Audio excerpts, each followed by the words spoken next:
যে এই interim government ফর্মের ব্যাপারে ওনার সাথে আলোচনা করে আমরা একটা ইন্টারিম গভর্নমেন্ট ফর্ম করে দেশ পরিচালনা করব।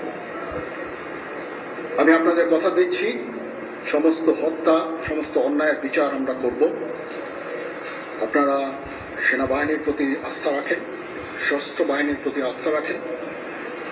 আমি সমস্ত দায়িত্ব দিচ্ছি, আপনাদের জানমাল, এবং আপনাদেরকে আমি কথা দিচ্ছি যে আপনারা আশাহত হবেন না।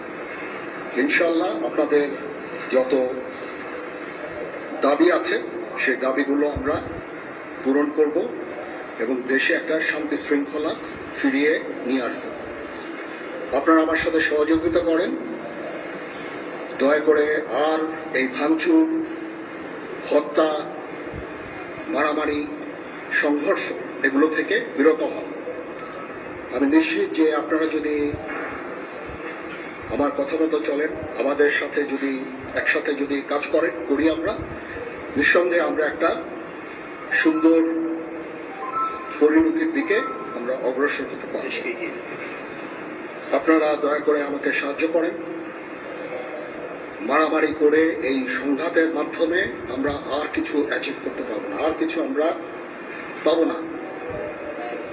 সুতরাং দয়া করে আপনারা সমস্ত ধ্বংসযজ্ঞ, সমস্ত অরাজকতা, সমস্ত সংঘর্ষ থেকে বিরত হন এবং ইনশাআল্লাহ আমরা সবাই মিলে একটা সুন্দর ভবিষ্যতের দিকে আমরা অগ্রসর হব।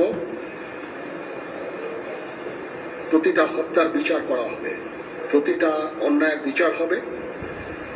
আমরা আজকে সুন্দরভাবে বলেছি।